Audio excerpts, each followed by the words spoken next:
오늘 말씀의 제목은 하나님의 뜻과 신자의 기대라는 제목으로 우리 하나님께 말씀을 함께 나누겠습니다. 이제 오늘 21장부터는 이제 누가가 무엇을 기록하냐면 바울이 그 예루살렘에 올라가서 로마로 이송되기까지의 그 시비를 21장과 22장과 23장에 기록하고 있습니다. 그러니까 아주 짧은 기간의 기록들을 아주 상세히 기술하고 있는 것이 23장까지의 내용입니다. 그리고 나서 이제 그 이후의 2년을 24장, 25장, 26장, 27장에 이제 기록을 하고 있습니다. 그러니까 그 예루살렘에 올라가는 과정과 예루살렘에서의 그 짧은 기간 동안의 기록이 3장에 걸치고 굉장히 자세하게 기록되어 있는 것을 우리가 알 수 있습니다. 이것은 복음서의 기록 방식과 약간 닮아 있습니다. 복음서에도 어떻습니까? 예수님의 그 공생의 3년의 과정을 자세히 기록하기보다는 공생애가 마무리되는 일주일간의 기록을 굉장히 자세히 기록하고 있습니다. 그리고 그 일주일간의 사역에 굉장히 집중적으로 기록하고 있는 것을 우리가 볼 수 있다는 것이죠. 그러니까 바울이 하나님께서 주신 사명의 그 클라이막스를 향해서 가고 있음을 우리가 알 수 있는 것이고, 그 클라이막스의 서정이 그 예루살렘에 집중되고 있다라는 것을 우리가 알 수 있다는 것이죠. 예수께서도 십자가에 달리시기 위해서 예루살렘의 그 가심과 매우 이제 닮아있는 형국을 우리가 볼 수가 있다는 것이죠.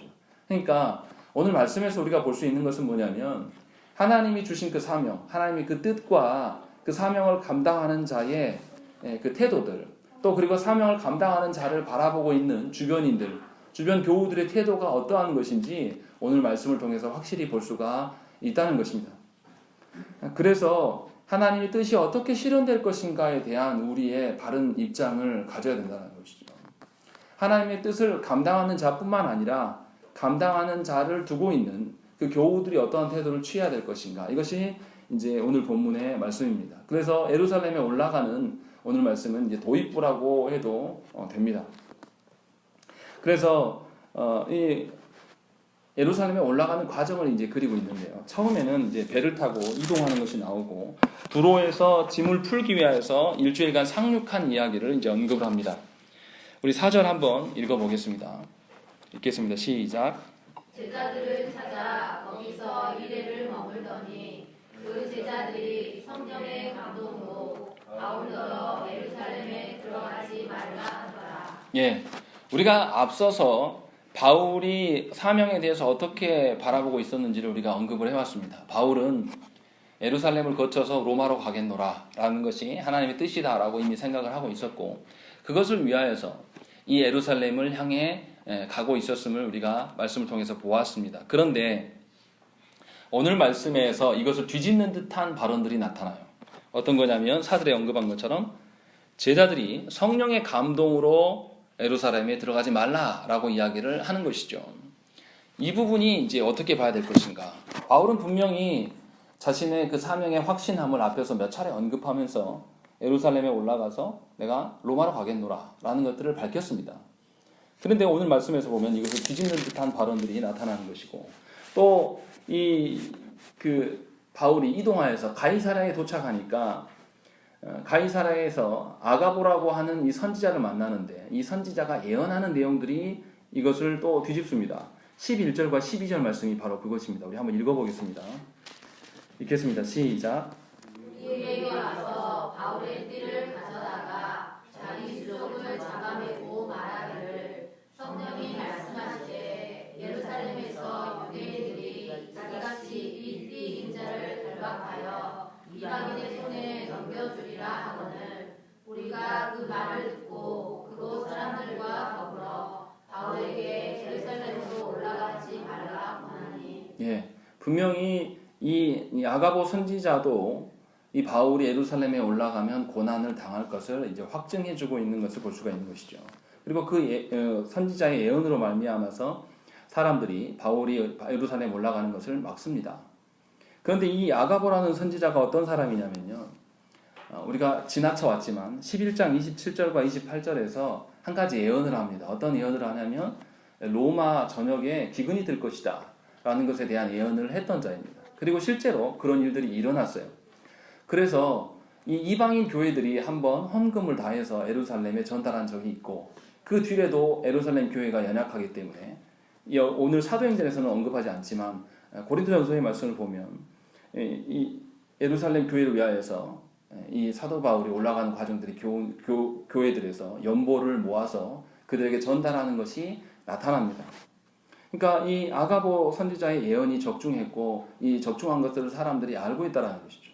그러니까 이 아가보 선지자에 대해서 얼마나 신뢰하겠습니까? 그럼 이제 우리가 이 말씀을 보는 우리 입장에서는 이 바울의 사명에 대한 입장, 바울은 예루살렘으로 가서 로마로 가는 것이 복음의 확장성에 있어서 자신의 사명이다라고 보는 것이죠. 그런데 성령의 감동을 받은 자들, 또 그리고 아가보 선지자 역시도 성령의 역사로 말미암아 어떤 것을 예언했겠죠.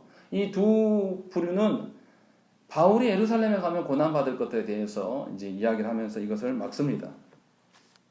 그러면 이제 우리가 이 말씀을 보면서 도대체 하나님 뜻이 뭔가라고 이제 우리가 이제 의문이 들 수가 있습니다.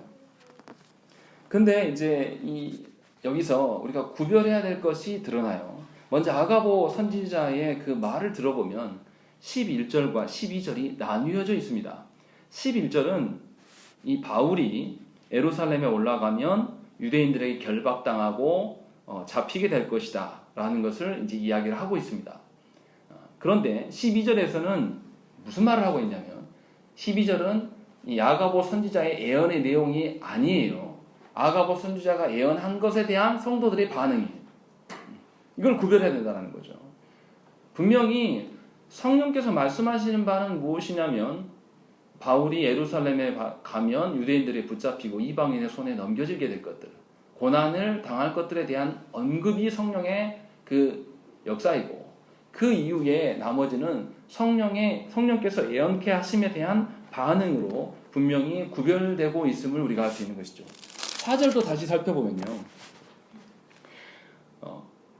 그 제자들이 성령의 감동으로 바울더러 예루살렘에 들어가지 말라 하더라 라고 되어 있습니다. 성령의 감동이 어떤 것까지 감동하셨는지는 밝히지 않아요, 누가가. 근데 성령의 감동이 있고 그것에 대한 반응으로서 무슨 말을 한 거다, 이렇게 봐야 되는 것이죠. 다시 말하면 성령께서 어디까지 이들을 알게 한 것인가, 가지 말게끔 말하라고 하신 것인지, 아니면 가게 되면 고난을 받을 것인지에 대해서 누가는 4절에서는 밝히지 않고 있다는 것이죠. 그러니까 우리가 성령의 역사로 말미암아 너무 성급하게 우리의 생각대로 정리해버리는 경향이 우리들 가운데 있다는 것이죠. 분명히 바울은 우리한테 밝혔습니다. 앞에서도 언급했지만 20장 23절과 24절에 뭐라고 되어 있냐면, 우리 한번 읽어보실까요? 사도행전 20장 23절과 24절 말씀입니다. 우리 함께 읽겠습니다. 시작. 오직 성령이 각 성에서 내게 증언하여 결박과 환난이 나를 기다린다 하시나, 내가 달려갈 길과 주 예수께 받은 사명 곧 하나님의 은혜의 복음을 증언하는 일을 마치려 하면은 나의 생명조차 조금도 귀한 것으로 여기지 아니하노라. 예, 바울의 그 성령께서 알게 하심은 그가 이제 결박당하고 환난이 있을 것이다, 이것에 대한 것이 이 바울이 깨달은 바고, 그 깨닫게 하심에 대한 반응은 뭐냐면 은혜의 복음을 증언하는 일에서 자신은 생명까지도 버리겠노라 라는 것에 대한 반응인 것이죠. 그러니까 바울이 하나님께서 알게 하심과 이 두로의 제자들과 또 이 아가보 선지자가 알게 하심이 다른 게 아니에요. 같은 것임을 우리가 알 수 있다는 것이죠. 그러니까 이 같은 것에 대한 다른 반응을 보이고 있는 겁니다. 바울은 하나님의 사명이 죽는 것이라면 나는 죽을 각오도 하고 있다라는 것이고, 이 제자들의 반응은 그게 아니고 죽음을 피하는 것이 하나님의 그 뜻이다라고 이제 보고 있는 것이죠. 그래서 바울에게 예루살렘에 올라가지 말라라고 이야기를 하고 있습니다. 그러니까 바울이 지금 자신의 사역에 대한 확신은 무엇이냐면, 인간적인 어떤 사랑의 말과 성령의 뜻을 분명히 바울은 구별하고 있습니다. 동일시 여기지 않고 있다는 것이죠. 오히려 두로 제자들과 아고바 선지자 그 증언을 통해서 바울이 확인하는 건 뭐냐면, 자신이 성령께 응답받은 것과 동일한 것이구나 라는 것을 통해서 오히려 자신의 사명이 더 확증적인 것이다 라는 것을 바울이 깨닫고 있는 것이죠. 그래서 13절에 뭐라고 그럽니까? 우리 13절 말씀, 21장 13절 말씀에 한번 읽겠습니다. 시작. 바울이 대답하되 여러분이 어찌하여 내 마음을 상하게 하느냐.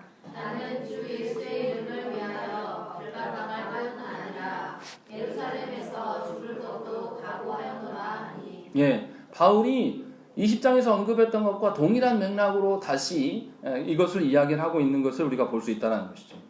바울은 이미 성령께서 역사하시고 자신의 달려갈 길이 무엇인지 정확히 알았습니다.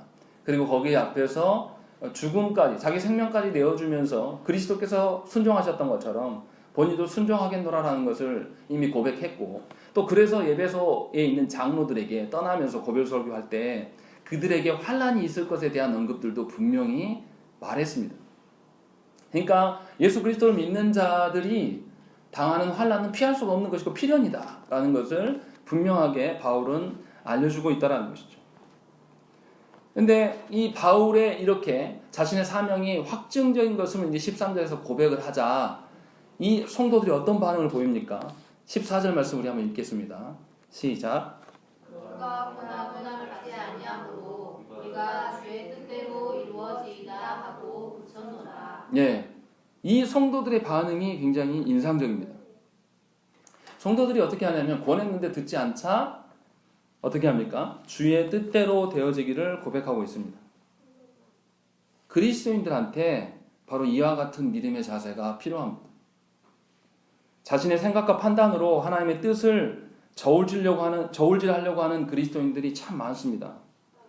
그런데 자신이 이해할 수 없고 또 자신이 생각할 때 합리적이지 않은 일이 있을지라도 하나님께 그 뜻대로 되어지는 것을 승복하는 것, 그것이 신자의 합당한 태도라는 것입니다.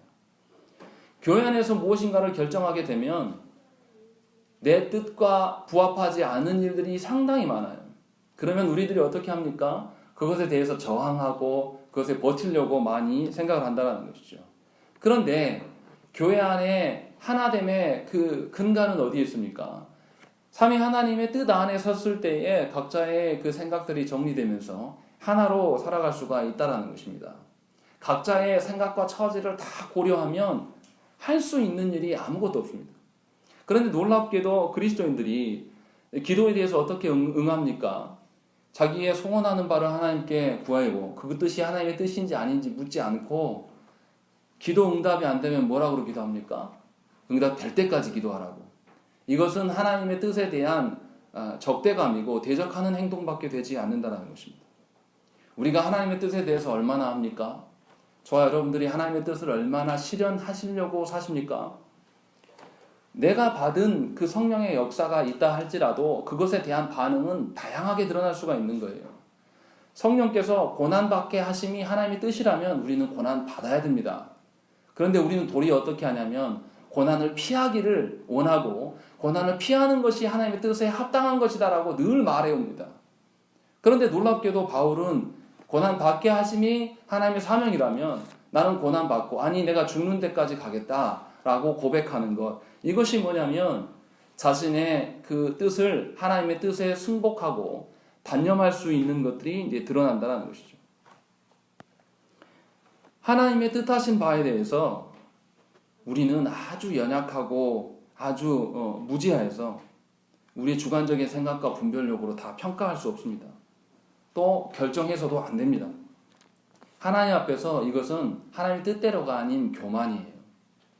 그러니까 제가 제일 우려하는 분들이 뭐냐면 말씀을 모르는데 기도만 하시는 분들이 굉장히 무섭습니다. 하나님의 뜻대로 기도함도 아니요, 자기 신념에 차서 기도하는 자들, 결국은 뭐냐면 자기 교만과 하나님을 속일 수 있다는 그 기만 속에서 기도 생활을 하는 것입니다. 교회 안에 이런 분들이 엄청 많아요. 한국 교회가 기울어지게 하는 주범들이 바로 이런 분들입니다. 제 말이 너무 뼈 아프게 들리실 수도 있어요. 그러나 분명하게 하나님께서 우리에게 뜻하신 바를 보이실 때에 우리의 쌓아온 연수와 우리의 수고함과 노력함이 아주 많을지라도 또 우리가 공들여온 그 탑이 있다 하더라도 하나님이 멸하시기를 원하시면 그 탑에 대해서 손을 떼야 됩니다. 즉시 돌이키고 그것을 버릴 수 있어야 되는 것이죠. 그런데 우리가 하나님의 뜻 앞에서 하나님이 아무리 보여주시면 뭐 하십니까?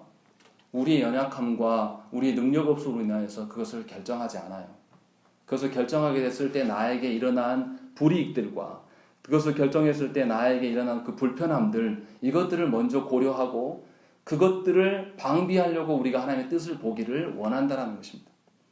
그러나 오늘 말씀에 보면 바울 역시도 하나님의 뜻 앞에서 자신이 죽어야 될 것들을 깨달은 사람이고, 또 이 바울의 뜻의 그 고백 앞에서 성도들의 반응은 뭐냐면 더 이상 권유하잖아요.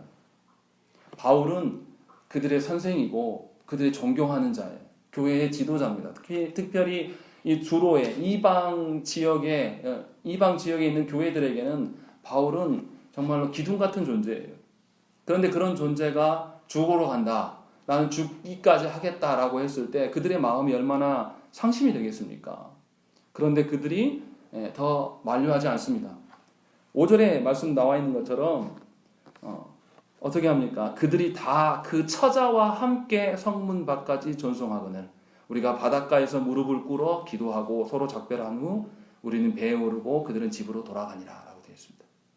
우리가 이렇게 몇 구절로 되어 있어서 잘 이렇게 감이 안 오지만 상상을 해보십시오. 그 전날 가지 마십시오 라고 이야기했을 때 바울이 동일한 반응을 보였을 거예요. 그러자 이들이 어떻게 합니까? 바울을 정말 사랑하는 마음으로 바울을 떠나보냅니다. 그런데 그냥 보내는 게 아니라 사명 앞에 죽으러 달려가는 그 사람들에게 모든 온 식구들을 가져와서 배웅하고 힘을 얻도록, 그가 사명길에 잘 달려갈 수 있도록 그들이 순응하는 모습이 드러난다는 것이죠. 하나님 보실 때 얼마나 기뻐하시고 이들을 얼마나 어여삐 여기셨을까요? 자신의 사랑하는 사람을 주께서 보내신 그 죽음 가운데 보내셔서 가는 그 모습 앞에 그들이 놓아드릴 수 있는 것, 이것이 얼마나 그 하나님의 뜻을 이루어가는데 큰 힘이 됐을까요? 물론 하나님께서 모든 일을 이루어가신 분이 맞습니다. 그러나 하나님의 그 뜻 앞에 우리가 순응하려고 하는 태도를 가져야 된다는 것이죠. 분명히 하나님의 뜻과 우리의 생각을 확실히 구별해야 됩니다. 구별하지 못하면 어떤 우리 안에 어리석음이 생겨나고 그 오류로 인하여서 공동체 전체를 분열하게 만들어버립니다. 만약에 이 성도들 중에 한 명이라도 바울의 주국으로 가는 것에 대해서 단념하지 못하고 소동을 피고 이렇게 난리를 쳤다고 한번 해보십시오. 그러면 그 공동체의 분위기나 그런 것들이 어떻게 되겠습니까? 그런데 바울의 말을 듣고 이들이 더 이상 하지 않고 그쳤다라고 누가는 기록하고 있다는 것이죠. 이런 점에서 우리가 하나님의 뜻 앞에서 우리의 태도가 어떠해야 될 것인가를 한번 생각을 해보셔야 하는 것이죠. 제가 성도들과 목양하면서 제가 여러분들한테 줄 수 있는 것은 하나님의 말씀, 하나님의 뜻에 가까운 이야기를 해야 되는 것이 제 책무입니다. 그런데 성도들의 삶을 보면 하나님의 뜻대로 살기가 정말 힘들어 보이는 그런 가정들이, 또 그런 영혼들이 참으로 많이 만납니다. 그런 자들에게 가감없이 하나님의 말씀을 전해야 될까요? 아니면 그들의 형편이 그러하기 때문에 그냥 내버려 둬야 되는 것일까요? 이것에 대한 고민이 늘 있습니다. 그러나 분명히 무자르듯이 그렇게 할 수는 없겠지만 점진적으로 그에게 말씀이 들어가고 세워줄 수 있도록 권면해야 되는 것이 목사의 책무고 목사의 사명입니다. 여러분도 마찬가지예요. 저만 그런 것이 아니라 여러분들도 동일한 예수 그리스도의 피로 말미암아 하나님의 자녀가 된 자들입니다. 여러분들에게 분명히 하나님께서 가정을 위탁해 주셨어요. 여러분들의 배우자도 여러분의 것이 아니요, 여러분의 자녀도 여러분의 것이 아니고 하나님의 뜻대로 키우라고 위탁해 주신 사람들이란 말이죠. 그 앞에서 하나님의 뜻대로 되어져 가는 것, 그것이 내 예상과 안 맞는 경우가 훨씬 많다라는 것, 그렇기 때문에 하나님의 뜻과 나의 생각과 나의 처지에 대한 그 구별함이 분명히 있어야 되는 것을 오늘 말씀을 통해서 우리가 보셔야 된다는 것이죠. 그리고 이제 이 바울의 고백이 또 드러납니다. 바울이 이제 예루살렘으로 올라갔어요. 예루살렘에 올라가서 야고보와 장로들과 함께 만납니다. 그리고 나서 자신의 선교 보고를 합니다. 그 선교 보고의 장면이 19절에 나옵니다. 우리 한번 읽어보겠습니다. 19절 읽겠습니다. 시작. 바울이 무난하고 하나님이 자기의 사역으로 이방 가운데서 하신 일을 낱낱이 말하니. 예, 바울이 뭐라고 고백합니까? 바울이 자신의 사역을 고백하는데요. 바울의 사역을 한번 보세요. 지금 바울이 얼마나 많은 교회들을 세웠습니까? 그리고 그 교회들이 아주 짧은 기간 동안에 성장해서 뭐 합니까 지금? 예루살렘 교회의 그 연약함을 알고 이방 교회들이 다 연보했어요. 헌금을 해가지고 지금 예루살렘 교회에 도와주고 있어요. 원래 본 교회는 어딘데요? 출발된 교회가 예루살렘 교회란 말이에요. 그런데 바울이 사역을 해서 교회를 세웠는데 그 교회들이 성장하고 도리어 본 교회를 도와줄 수 있는 상황이 되었단 말이에요. 그럼 바울이 예루살렘의 교회들을, 예루살렘의 그 지도자들을 만날 때 어떻게 만날 수 있습니까? 제가 뭐 지금은 아주 작지만 사역을 했는데 그렇게 제가 되기를 바라는 거 아닙니다. 10,000명의 교회를 이뤘다고 생각을 해보세요. 그리고 저를 지금 연약한 중에 제가 저희 교회 후원 받고 있는데 후원하는 교회들한테 도리어 이제 역으로 우리가 더 강성해져서 간다고 해보세요. 그럼 제가 어떤 마음으로 갈까요? 제가 지금 후원 받는 교회들에서 설교를 설교하러 오라면 제가 어떤 마음으로 갈까요? 제가 강성해져서 갈 때의 마음과 후원 받는 자의 입장으로 갈 때의 마음과 같겠습니까? 다르겠습니까? 다를 수밖에 없는 것이죠. 그것이 인간의 모습입니다. 그런데 바울의 19절의 고백을 보면 자기가 했단 말이 없어요. 주어가 누가 되어 있습니까? 하나님이 하셨다라고 이야기를 하고 있는 것이죠. 자신의 그 목양함과 자신의 그 사역에 대해서 과시함이 전혀 드러나지 않아요. 자신의 그 사역의 현장을 자랑하느라고 자신의 어떠한 것들을 구구절절 언급하지 않아요. 그냥 하나님께서 그렇게 하셨고 자신은 거기에서 그냥 도구였을 뿐이다 라고 이렇게 고백하고 있다는 것이죠. 중요한 것은 뭐냐면 바울이 이것만 한 게 아니라 예루살렘 교회를 위하여서 교회들마다 돌아다니면서 연보를 했어요. 사도행전 24장 17절에 보면 여러 해 만에 내가 내 민족을 구제할 것과 재물을 가지고 와서 이렇게 기록하고 있어요. 그냥 온 게 아니라 헌금까지도 가져온 자예요. 상당한 금액이겠죠. 한두 교회가 아니기 때문에. 그런데도 불구하고 이 바울이 자신의 어떠함을 전혀 드러내지 않습니다. 바울이 이 예루살렘 교회를 돕기 위해서 몇 년간 돌아다니면서 헌금을 모아왔어요. 우리가 읽었던 19장 21절 말씀에 보면 뭐가 있냐면 이 일이 있은 후에 바울이 마게도냐와 아가야를 거쳐 예루살렘에 가기로 작정하여 이르되 내가 거기 갔다가 후에 로마도 보아야 하리라 하고 이렇게 되어 있습니다. 왜 예루살렘에 가야 되냐? 이 구제 헌금을 전달하고 예루살렘 교회를 살리기 위해서 그가 가야 된다라는 것들을 분명히 밝히고 있는 것이죠. 바울이 왜 이렇게 예루살렘 교회를 애지중지 여기느냐면 바울은 하나님께서 부르실 때부터 처음부터 이방인들의 사도로 하나님께서 부르셨습니다. 근데 예루살렘 교회는 어떤 공동체입니까? 유대인 공동체란 말이죠. 유대인 공동체와 이 이방인 공동체의 그 출신 성분이 달라요. 그런데 똑같은 건 뭡니까? 둘 다 예수 그리스도로 말미암아 한 몸 된 교회란 말이죠. 그러니까 유대인 신자나 이 헬라인 이방인 신자나 이들이 구별됨이 없어야 돼요. 그런데 구별됨이 자꾸 생긴단 말이에요. 그 구별됨의 원인이 뭡니까? 그 중에 하나가 율법이에요. 율법의 문제로 인해서 늘 트러블이 생긴단 말이죠. 그러니까 이 바울의 입장에서는 뭐냐면 유대인들과 이방인들을 하나 되게 하는 게 본인이 목적이 돼야 돼요. 그래서 바울이 갈라디아서도 씁니다. 갈라디아서 목적이 그것이죠. 이방의 그 이방인들에게 정결 의식을 할례를 요청하는 그 유대인들을 향해서 진노하고 예수 그리스도로 말미암은 것이지 그런 게 아니다라는 것을 고백해내는 것이 이제 갈라디아서의 말씀인 것이죠. 그런데 이 바울은 이방인들의 구제 헌금을 가지고 이 유대인 교회를 살림으로 진정으로 이 같은 교회고 하나된 교회인 것을 보여주기를 이제 원했다라는 것이죠. 그래서 이제 그 뒤에 무슨 일이 일어납니까? 자신의 사역을 감추고 온전히 삼위 하나님의 그 행하심만을 고백하는 것이 19절의 말씀이고 20절에 보시면 어떤 일이 일어납니까? 우리 20절 말씀을 함께 읽겠습니다. 시작. 그들이 듣고 하나님께 영광을 돌리고 바울더러 이르되 형제여 그래도 보는 바에 유대인 중에 믿는 자 수만 명이 있으니 다 율법의 열정을 가진 자라. 예, 바울이 이렇게 고백하고 나자 그들이 함께 하나님께 영광을 돌렸다라고 기록하고 있는 것입니다. 바울과 예루살렘 교회 지도자들이 함께 하나님께 영광을 돌렸다. 어떠할 때 이렇게 함께 분명히 출신 성분이 다르고 혈족이 다른 이들이 하나 될 수 있는 것이 무엇이냐면 동일한 은혜 가운데 있을 때에 가능한 거예요. 그런데 동일한 은혜는 없죠. 어디가 은혜가 더 큽니까? 이방인 교회, 바울이 사역했던 교회들이 하나님의 은혜가 훨씬 커요.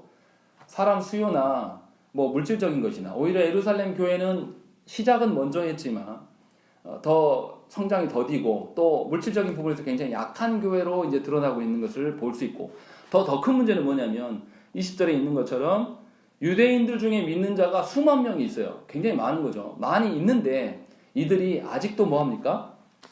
율법의 열성을 가진 자다. 자신의 옛 습관을 고치지 못하고 아직 성장하지 못한 자들로 남아있다 라고 이야기를 하고 있다는 것이죠. 그러니까 하나님이 주시는 그 은혜는 분명히 바울의 입장 쪽이 훨씬 큽니다.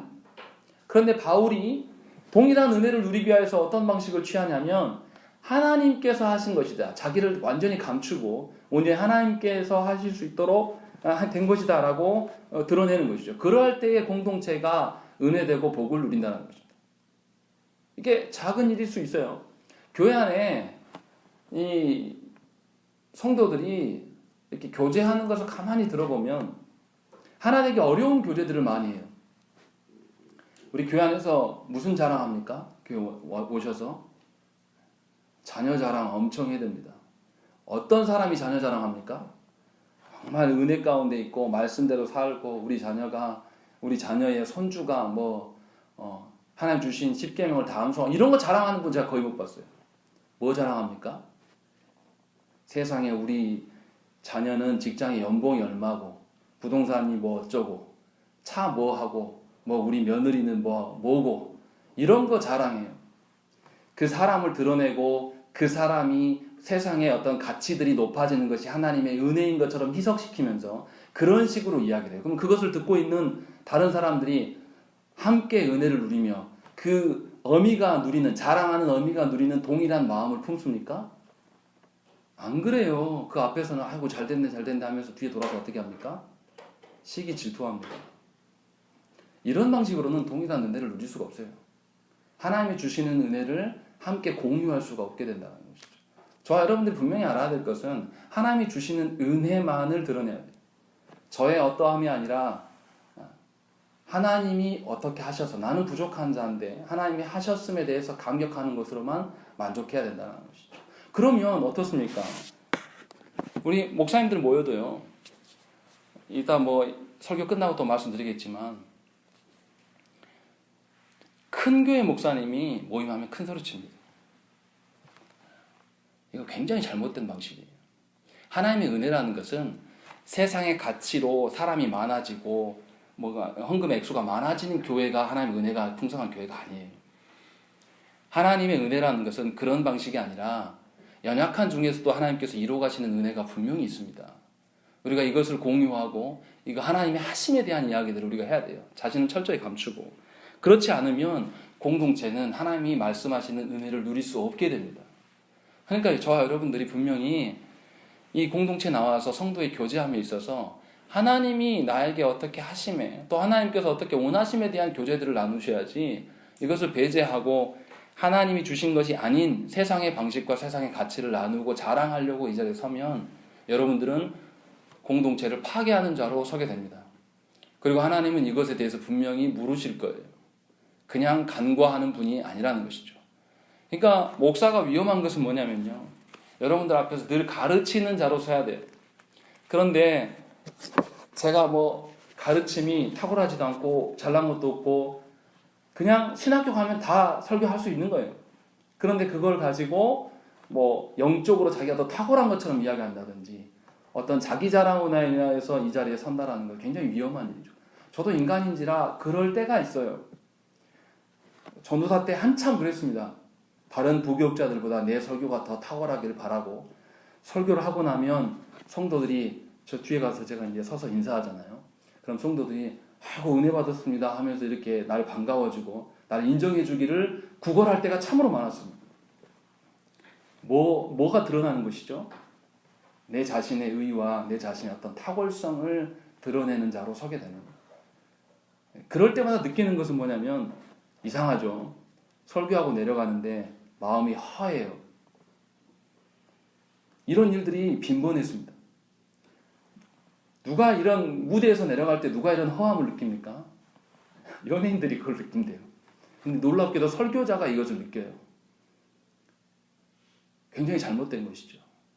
하나님께서 허락하신 사역을 한 게 아니라 하나님의 사역을 가로막는 자로 쓰임받은 거예요. 하나님의 설교단을 먹칠하고 인간의 어떠한 방편을 드러내는 방식, 그것에 대해서 우리가 한번 생각을 해봐야 된다는 것이죠. 그리고 그 다음에 무슨 일이 일어납니까? 이방인 사도였던 바울에게 이 예루살렘 그 지도자들이 뭘 요청합니까? 21절 말씀 우리 한번 읽어보겠습니다. 21절 말씀 읽겠습니다. 시작. 네가 이방에 있는 모든 유대인을 가르치되 모세를 배반하고 아들들에게 할례를 행하지 말고 또 관습을 지키지 말라 한다함을 그들이 들었도다. 예, 지금 이 예루살렘에 있는 유대인 신자들이 바울에 대한 오해가 무엇인지를 설명해 줍니다. 근데 그 내용을 가만히 들어보면 억측이에요. 모세를 배반한다. 또 할례를 하지 말아라. 관습을 지키지 말아라. 라고 바울이 가르쳤다라는 것이죠. 그런데 바울의 그 전의 사역들을 한번 생각을 해보십시다. 바울이 우리가 아는 것처럼 디모데에게 뭘 베풉니까? 할례를 시행해요. 사도행전 16장에 나옵니다. 할례를 시행하는 것을 우리가 알고 있고, 또 바울이 사도행전 18장에서 뭐 합니까? 자신의 그 서약한 것을, 나시린의 서약이 다 완료되면 뭐 해야 됩니까? 털을 다 밀어내야 돼요. 근데 그 일도 바울이 시행합니다. 그리고 바울이 예루살렘에 올라갈 때 무슨 기간을 맞춰 올라가려고 합니까? 6월절의 기간을 예루살렘 성전에서 보내기 위하여서 바울이 올라가는 것을 우리가 알 수 있다는 것이죠. 그러니까 바울이 모세 율법을 무시한 적도 없고, 바울이 관습을 무시한 적도 없고, 바울이 할례를 못하게 하는 것도 행한 게 없다라는 것이죠.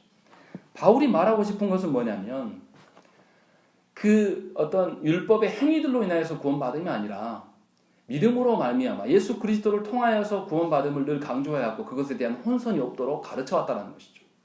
그런데 이 예루살렘의 지도자들이 이 율법에 대한 부분들을 요청합니다. 그럼 이 야고보와 장로들이 요청하는 것이 바울의 가르침과 다른 것이냐? 다른 것입니까? 아닙니다. 이들이 말하는 것도 어떤 율법을 완수해서 율법대로 어떠함을 드러내라고 하는 것이 아니에요. 지금 이 유대인 신자들이 굉장히 연약한 자들이에요. 그래서 어떤 거슬리는 것이 드러나면 원래 그 지금 이 복음 전도자들이 그 신자에게 복음을 심겨주기를 원한다는 것이죠. 근데 복음을 심겨주기를 원하는데 복음보다도 낯선 것이 발견되면 어떻게 해요? 우리는 거부하려는 성향이 있다는 것이죠. 그러니까 유대인들에게 익숙한 것은 뭐냐면 율법을 지키는 것이 익숙해요. 그리고 율법을 지키는 자가 훨씬 더 거룩해 보인단 말이에요. 그러면 바울이 뭘 해주면 되냐면 복음에 온전하게 전달되기 위하여서 복음이 그 심령 안에 온전히 뿌리를 내릴 수 있도록 거슬리는 것들을 그냥 충족시켜주면 되는 거예요. 이런 거예요. 제가 수도권에서 사역할 때 제가 설교하면 성도들이 막 웃어요. 왜 웃는지 몰랐습니다. 왜 이러지? 왜 이러지? 안 웃겼는데 왜 웃지? 그래서 내려와서 이제 물어보면 항상 이제 그럽니다. 그때 강무사 때 강무사님 사투리 엄청 쓰시네요. 그런가요? 죄송합니다. 하고 올라가면 그 다음 또 웃어요. 굉장히 힘들었습니다. 그래서 고치려고 막 노력을 했는데 여전히 있습니다. 이제 같은 다 전라도 분들이라 여러분들 전혀 안 느끼시겠지만 그런 것들이 생겨나요. 그러면 설교자가 어떻게 해야 되겠습니까? 본질은 아니지만 고쳐야 됩니다. 그걸로 인하여서 거슬림이 있다라면 복음을 위해서라도 고치려는 의지를 가져야 된다는 것이죠. 지금 바울에게 요청하는 것이 바로 그겁니다. 연약한 자들에게 온전한 순수한 복음만이 들어갈 수 있도록 복음을 방해하고 복음을 교란시키는 어떠한 것이 있다라면 이것을 다 제거해야 되는 것이죠. 아직 복음이 뿌리를 내리지 못했고 또 복음의 순수한 것들이 아직 그들에게 들어가지 못했기 때문에 여전히 그들이 율법 안에 열심을 내고 있고, 그러함에도 하나님의 은혜로 말미암아 이 교회 안에 들어와 있다는 것에 대해서 감사하고 이 연약한 자들을 위해서 기다려주고 연약한 자들의 그 약한 면모를 품어줘야 되는 것이 우리가 해야 될 일이라는 것입니다. 그래서 야고보 사도와 예루살렘 교회 장로들이 바울에게 율법 준수를 요구하고 있어요. 그런데 이 요구하는 정도가 어디까지냐면 우리 23절 말씀, 23절 24절 말씀 한번 읽겠습니다. 시작. 우리가 말하는 이대로 하라. 서원한 네 사람이 우리에게 있으니 그들을 데리고 함께 결례를 행하고 그들을 위하여 비용을 내어 머리를 깎게 하라. 그러면 모든 사람이 그들에 대하여 들은 것이 사실이 아니고 그대도 율법을 지켜 행하는 줄로 알 것이라. 네, 바울에게 지금 요구하는 사항이 굉장히 까다롭습니다. 바울에게 왜 결례를 행하라고 하냐면 바울이 예루살렘을 떠나서 이방 땅에서 오래 있다 온 사람이에요. 그러면 반드시 와서 정결의식을 행해야 됩니다. 일주일간 정결의식을 행하는 거죠. 그런데 바울만이 아니라 지금 서원을 한 사람이 4사람이 있다라고 이야기를 해요. 서원이 끝나고 나면 뭘 해야 되냐면요, 하나님께 각종 그 제사를 드려야 됩니다. 제사를 드릴 때 뭐가 필요하냐면 제물이 필요해요. 어떤 제사를 해야 되냐면 번제물로 1년 된 흠없는 수장 1마리가 필요하고, 속죄제물로 1년 된 흠없는 어린 암양 1마리가 필요하고, 화목제물로 흠없는 수장 하나, 또 무교병 1광주리, 고운 과루에 기름 섞은 과자들, 기름 바른 무교 전병들, 그리고 나서 소제물과 전제물도 또 필요하다는 것이죠. 그러니까 서원하고 완료됐을 때 드러나야 될, 하나님께 바쳐야 될 그것들이 굉장히 많아요. 그런데 지금 예루살렘 이 공동체는 어떤 공동체입니까? 부유한 공동체입니까? 가난한 공동체입니까? 가난해요. 이방인들에게 도움받아야 되는 상황이란 말이죠. 그러니까 이 서원한 자들이 이런 결례를 지킬 수가 없게 됐어요. 그러니까 바울에게 24절의 말씀에 뭐라고 합니까? 그들을 위하여 비용을 내라 라고 되어 있는 것이죠. 이 비용은 서원의 마지막에 그 결례를 희생제사를 위하여서 드리는 각종 그 짐승들과 소제물과 그것들 모든 것을 말하는 것이죠. 머리 깎는 비용을 말하는 게 아니에요. 그래서 그것을 마무리할 수 있게 해달라라고 요청하는 것입니다. 그러니까 바울이 본인도 결례를 일주일 동안 해야 되고 또 그 비용까지도 바울에게 대라는 거예요. 그러니까 상당한 부담감이죠, 바울이 뭐 부유해서 산 사람이 아니죠. 바울이 스스로 돈을 벌어가면서 자신의 사역들을 충당했던 사람이에요. 그런데 그에게 그것을 요청합니다. 그러니까 바울이 어떻게 응합니까? 26절 말씀을 한번 읽겠습니다. 시작. 바울이 이 사람들을 데리고 이튿날 그들과 함께 결례를 행하고 성전에 들어가서 각 사람을 위하여 제사 드릴 때까지의 결례 기간이 만기된 것을 증거하니라. 네, 바울이 그들과 함께 요청한 대로 결례를 행하고 각 제사에 참여하고 나중에 이제 결례 기간이 끝나면 제사장한테 가서 신고해서 끝났다라고 이게 이제 정리가 돼야 돼요. 이게 이제 율법인 것이죠. 율법의 어떤 규칙들입니다. 근데 바울이 이것을 다 시행해요. 무엇 때문에 하고 있는 것입니까? 약한 자들을 위하여서 온전한 복음이 그들 가운데 뿌리 내릴 수 있도록 그가 서 있는 것을 우리가 알 수 있다는 것이죠. 그러니까 교회는 누구 기준으로 서야 됩니까? 약한 자들, 연약한 자들을 위한 기준으로 서 가야 되는 것이죠. 교회가 개혁을 위하여서 분명히 변화돼야 되고 개혁을 해야 됩니다.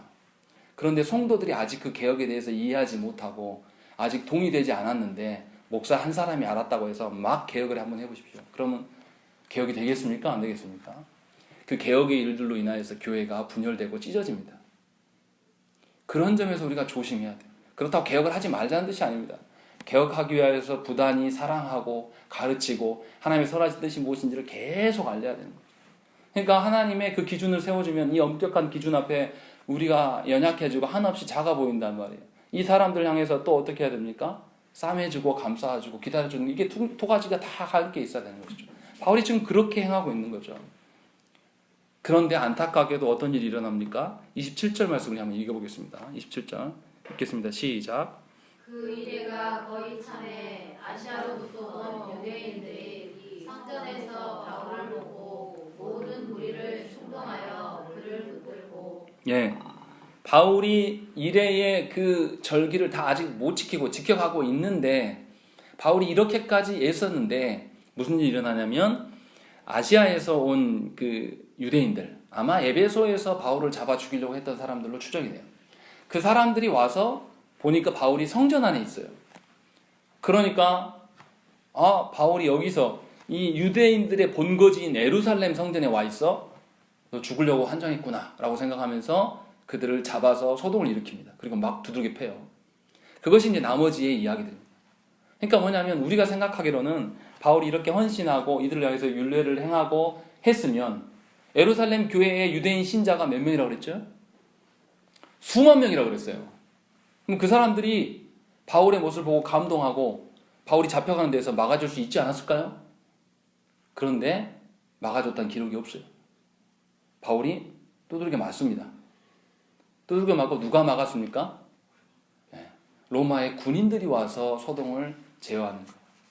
우리 이런 상황이 벌어지면 우리 어떻게 말합니까? 우리는 어떻게 이럴 수가 있지? 왜 하나님이 뜻대로 했는데 나한테 이런 일이 일어나지? 우리는 이렇게 생각을 합니다. 그런데 이것이 하나님의 뜻이에요. 바울이 계속해서 성령께서 말하신 바대로 바울이 예루살렘 가면 고난을 받고 붙잡히고 이방인들에게 넘겨질 것이다. 그 수순대로 지금 되어져 가고 있는 것이죠. 그러면 우리가 이것을 어떻게 해야 되겠습니까? 받아들이셔야 돼요.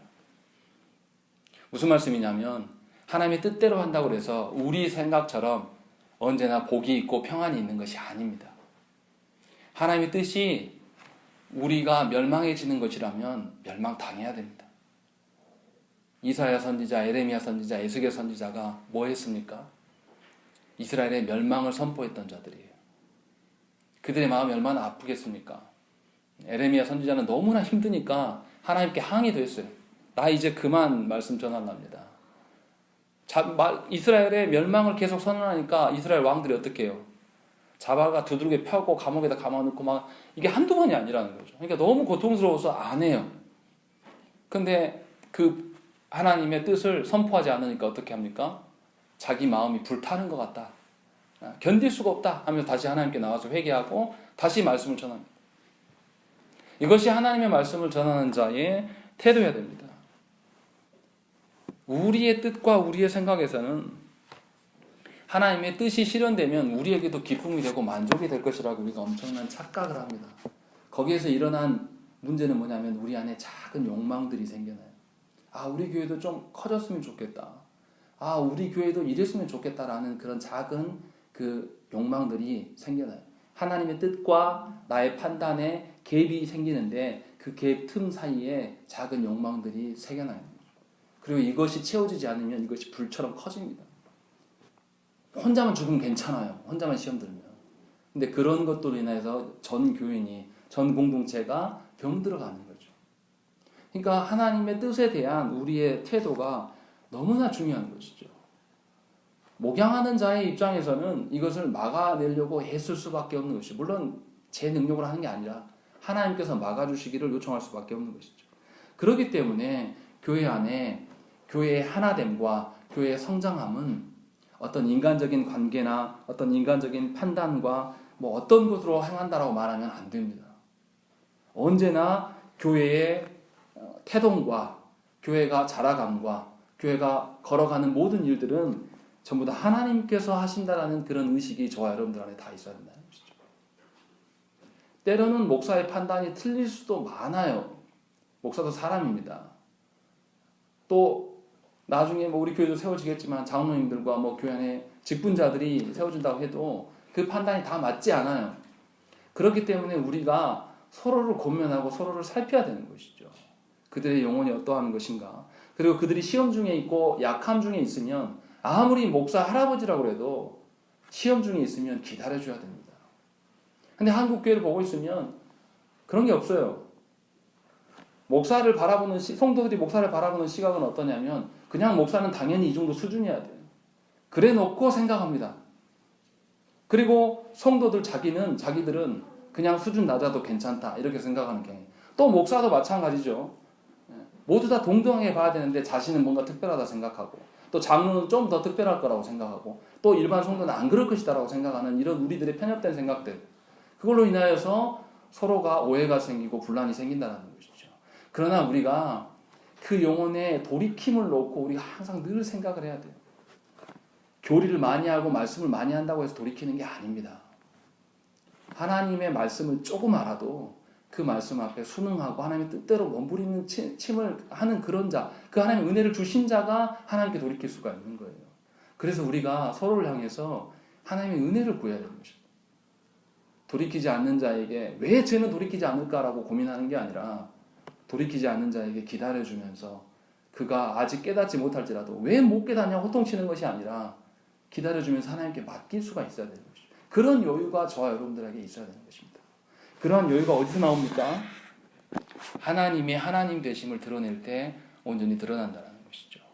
그런 은혜가 내가 만들어낸, 목사 개인이 만들어낸 은혜가 아니라 하나님이 만들어주시는 그 은혜, 하나님께서 온 성도를 다스려 가시는 그 은혜가 우리들 가운데 있기를 소망해야 된다는 것이죠. 또한 그 하나님께서 다루시는 은혜가 여러분들의 가정 가운데, 특별히 여러분의 자녀들 가운데 있어지기를 여러분들이 소망해야 되는 것입니다. 그렇지 아니하면 우리는 육신은 하나님의 교회 가운데 있다고 말을 할지 모르겠지만 실상은 하나님과 상관없는 자들로 살 수밖에 없다는 것이죠. 이 점을 굉장히 조심히 해야 됩니다. 공교롭게도 제가 맞추려고 하는 것이 아니라 오늘 하나님의 섭리에 대해서 우리가 또 소리 문답할 때 배웠어요. 이것과 다시 연결되어지는 일입니다.